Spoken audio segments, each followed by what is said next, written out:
নীরবে নিভৃতে রাজনীতিতে চমক দেখাচ্ছে চরমোনাই। জামাত চরমোনাই অভূতপূর্ব ঐক্যের চমৎকার ফলাফল আমরা রাজনীতিতে দেখতে পাচ্ছি। দর্শক, আমি শায়েখে চরমোনাইয়ের একটা বক্তব্য বিশ্লেষণ করব, ভূমিকায় বলে নিই। চরমোনাইয়েরই অনেক বুদ্ধিজীবী, কিন্তু চরমোনাই করে না। চরমোনাই পন্থী বা তাদের ছাত্র সংগঠন করত। মায়ের চাইতে মাসির দরদ বেশি, তাদের দরদ। তারা বলছে এই যে জামাতের সাথে ঐক্য করছে, জামাত বিরোধিতা থেকে সরে এসেছে, এখন চরমোনাইয়ের রাজনীতি নাই হয়ে গেছে। এখন চরমোনাই কার্যত জামাত ইসলামের মধ্যে বিলীন হয়ে গেছে। আসলে কি তাই? তাহলে তাদের কি করা উচিত ছিল? ওই সকল বুদ্ধিজীবীদের মতে জামাতকে আগের মতো গালাগালি করা উচিত ছিল। কেন জামাতকে গালাগালি করবে? জামাত বিরোধিতা কেন করবে? যুক্তি কি? তা হ্যাঁ, চরমোনাই রাজনীতি প্রাসঙ্গিক রাখতে জামাত বিরোধিতা করবে কোন যুক্তিতে? এগুলোর কোনো অর্থ হয় না। এগুলো হচ্ছে চরমোনাইকে ডুবানোর একটা রাস্তা। তারা যে বুদ্ধি দেয় যে ইসলামী দল হিসেবে জামাত বড় হলে সেখানে তো চরমোনাইয়ের অস্তিত্ব থাকে না। আচ্ছা, জামাতের এই মুহূর্তে যে গণজোয়ার, এই জায়গায় চরমোনাই যদি জামাত বিরোধিতার অংশ হিসেবে বিএনপি বলয়ে যেত, প্রথম হচ্ছে এটা ছিল জাতির সাথে একটা প্রতারণা। চরমোনাই কি প্রতারণা করবে? এই বুদ্ধি দেন চরমোনাইকে? প্রতারক হওয়ার বুদ্ধি দেন না? এটা তো কোনো ইমানদার মানুষ এটা করতে পারবে না। আর দ্বিতীয় হচ্ছে জামাত বিরোধিতা করবে কোন পয়েন্টে? এই মুহূর্তে জামাত বিরোধিতা করলে চরমোনাইয়ের উপকার হবে না আরো বেশি ক্ষতি হবে? আরো বেশি ক্ষতি হবে। আর তৃতীয় হচ্ছে যে চরমোনাই ইসলামী আন্দোলন বাংলাদেশ, হ্যাঁ, তারা ব্যাপক আলোচনায় নেই। জামাত শিবির যে হাইপ, এই হাইপের কারণে তারা একটু কম আলোচনা। It's true, I believe that. কিন্তু নীরবে নিভৃতে তারা যে কাজ করে যাচ্ছে, তারা যে চমক দেখাচ্ছে রাজনীতিতে, শুধু সাময়িক media coverage, hype, social media উত্তেজনা,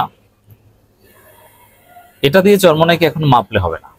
চরমোনাই, আমি যেটা জানি, সুদূর প্রসারী চিন্তা নিয়ে এগোচ্ছে। তাদের সংগঠিত জনশক্তি আছে। সবসময় হাইপ একরকমের থাকে না। এখন তাদের হাইপটা কম, বা বিভিন্ন জরিপে তাদের নাম উঠে আসে না, অথবা তারা একটু কম আলোচনায়। কিন্তু তারা যে গণভিত্তি অর্জন করছে, সবচেয়ে বড় বিষয়, অতীতে চরমোনাই জামাত বিরোধিতা করছে, কিন্তু তারা কোনো সিট পেয়েছে সংসদে? না। কিন্তু এবার দেখবেন যে কত সিট পায়। আর জামাতের সাথে জোট করেই চরমোনাই অনেক গুরুত্বপূর্ণ আসনে জিতে যাবে। চরমোনাই একাধিক সিটি কর্পোরেশনের মেয়র হবে, সম্ভবত রংপুর এবং বরিশাল, দুই জায়গায় সিটি কর্পোরেশনের মেয়র হতে পারে ইসলামী আন্দোলন বাংলাদেশ, এবং হওয়া উচিত বলে আমি মনে করি। অথচ জামাত ইসলামের মতো একটা দল এখন পর্যন্ত এত হাইপ, তারা জীবনে কোনো সিটি কর্পোরেশনের মেয়র কোনো জামাত নেতা হতে পারেনি, এমনকি নির্বাচনে ভালোভাবে সেকেন্ডও হতে পারেনি। তো দর্শক, এমপি, মন্ত্রী, সিটি কর্পোরেশনের মেয়র হওয়ার সম্ভাবনা তৈরি করেছে চরমোনাই। এর চাইতে বড় অগ্রগতি কি চান? চরমোনাইয়ের রাজনীতি নাই মানে কে বলেছে নাই? ক্ষমতার পাঠ হতে যাচ্ছে। জামাত ইসলামী বিএনপির সাথে জোটে থাকা অবস্থায় ক্ষমতার অংশীদার হিসেবে যে বড় একটা অবস্থান ছিল, ওই অবস্থানে ইসলামী আন্দোলন বাংলাদেশ যাচ্ছে। শুধু সোশ্যাল মিডিয়া হাইপ দেখলেই হয়? তাদের নীরবে নিবৃত্ত অগ্রগতি আপনি দেখেন না? মানুষ তাদেরকে কতটা ভালো বলছে, প্রশংসা করছে। সাধারণ জনগণ ইসলামপন্থীদের এই ঐক্যের কারণে পীর সাহেব চরমোনাইকে যে কতটা শ্রদ্ধা ভক্তি করছে, যে পীর সাহেব চরমোনাইয়ের অবদান, শায়েখে চরমোনাইয়ের অবদান এই সব ইসলামপন্থীদের ভোটের বাক্স একটা বানানোর ক্ষেত্রে। তো এইটা কি আপনি দেখেন না? আপনি চরমোনাইকে জামাত বিরোধিতা করে তার অস্তিত্ব টিকিয়ে রাখার বুদ্ধি দেন। এটা ধ্বংসের বুদ্ধি। জাতীয় রাজনীতির বিভিন্ন ইস্যুতে চরমোনাই অসাধারণ ভূমিকা রাখছে। প্রতিনিয়ত তারা হকের পক্ষে, ন্যায়ের পক্ষে বলে যাচ্ছে।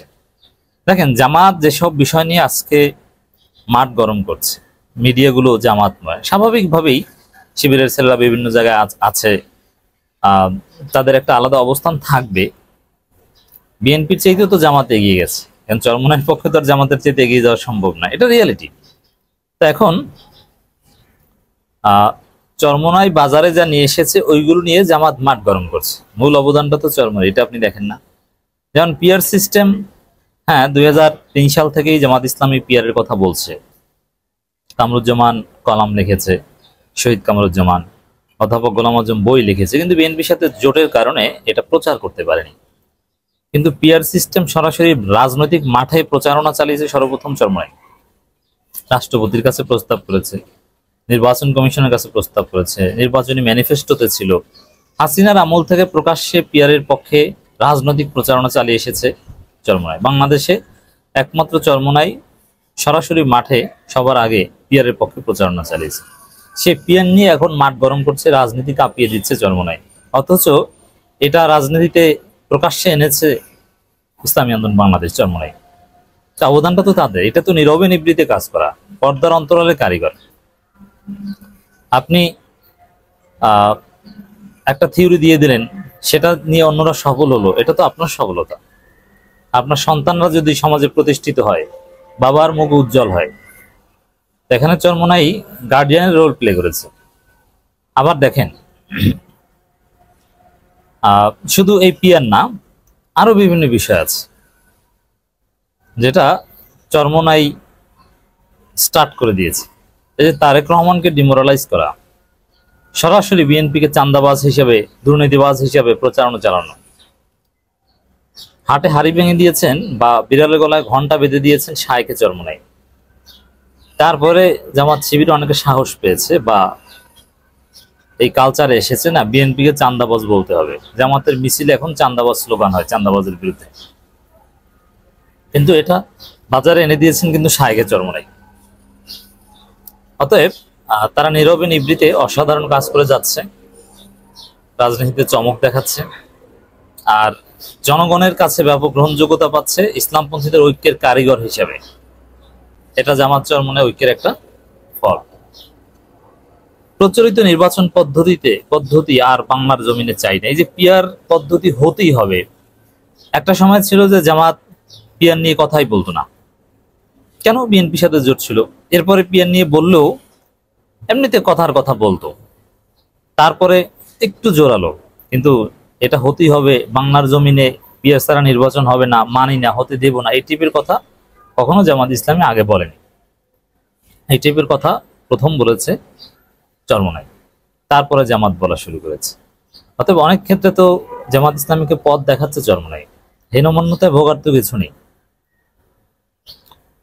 দেশের সিংহভাগ রাজনৈতিক দলই পিয়ার পদ্ধতিতে নির্বাচন চায়, কিন্তু কিছু স্বার্থান্বেষী মহলের বিরোধিতা করছে। তাই সরকারের প্রতি গণভোটের আহ্বান জানাচ্ছে। এমনকি এই গণভোটের দাবির মতো একটা বড় দাবি সামনে আনা, এটারও পায়োনিয়ার চরমোনাই। অতএব তারা সবসময় মিডিয়া হাইপে থাকবে না, কারণ স্বাভাবিকভাবে জামাতের মতো অত পুরনো এবং বড় দল নয়। কিন্তু তাদের অবস্থান থেকে তারা যেভাবে নীরবে নিবৃত্তে রাজনীতির এজেন্ডা সেট করে দিচ্ছেন, এটা অনেক বড় কিছু।